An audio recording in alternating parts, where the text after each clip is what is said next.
So let's bring module 3 to a close. We've covered lots and lots to think about as well around how do we build habitual consistency, the application bit.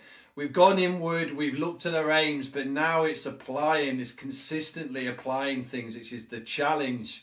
How do we just keep taking ourselves out of our comfort zones? How do we apply that discipline even when we don't feel like it? If you really think about it, a lot of time it's that.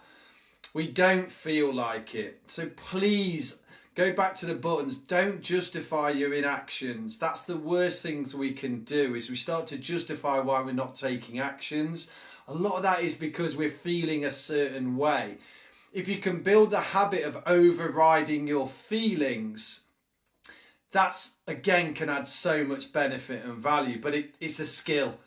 But it's something that you practice every single day, and you get stronger and stronger and stronger. And it's just, you fortify yourself, I call it. It's like you just keep taking these little steps, but just watch the mind when it justifies things. Oh, you don't need to go out today. Leave it till Monday. This little talk comes into our head, doesn't it? This other little voice. We've got these two voices, and you know that voice that talks you out of things, talks you into things sometimes as well. Just that self-awareness bit around that voice, about how it can justify about not taking action, because you'll feel a certain way at the end of it as well. It might be that it talks you out of something, it feels good. Oh, I can stay on the settee now. But then the next day you might think, you feel a certain way and you think, oh, I've let myself down. So what's the false positives, I call it? It might seem positive at that moment, that voice, because it's giving you some time off or it's letting you off things, but it might be a false positive, because 2-3 hours later or the next day you might feel a certain way and you feel worse because you didn't commit to what you said you were going to do, and you might have to start your plan again, which is even worse if you're on day 9 or day 10. So a few things just to bring this to a close. Impose it. Great word. Impose it on yourself. This is your habit chain. This is your plan. It's not up to anybody else to do. It's about this ownership, taking that full responsibility of it. Start putting that structure, putting that control in place. Formulate a plan. Have a plan, please. Especially if you're drifting and maybe our structure around us is not apparent anymore and things are challenging and we've got a lot of adversity. Start to formulate your own plan. And a plan can be very simple. It can be one action or it can be 10 actions. What's your plan? I say this when I'm a coach. If somebody's struggling or they haven't got their life in order, what's the plan? Where are you going to start? Look around. Where do you want to start? What can we start with? Is it your sleep patterns? Is it drinking the water, rehydrating yourself? Is it that first walk to the block or the end of the gate? I don't know what it is, but what's your plan? If somebody came and asked you that, what's your plan? Have you got one? Have you formulated one? Especially when your life's not in order, or if you want to bring more order to it, maybe because you're a little bit anxious, etc. Try and bring a little bit of order there so you can bring that self-control back. Build the chain. Chains are strong. Old saying, the weakest link, etc. But build your chain. Day by day, get after it. Get to day 10, it feels great. You know you're not going to let yourself down on those last 2 days. And if you do, rule of the tool, you start back, but you learn from that. What have I learned from that? What have I learned from my discipline on that? I got to day 10 and then I slipped.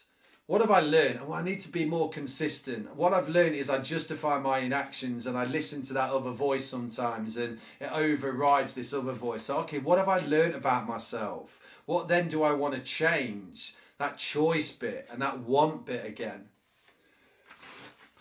And pursue it. See these, use them as tools, please. Don't forget to teach them, give them to people.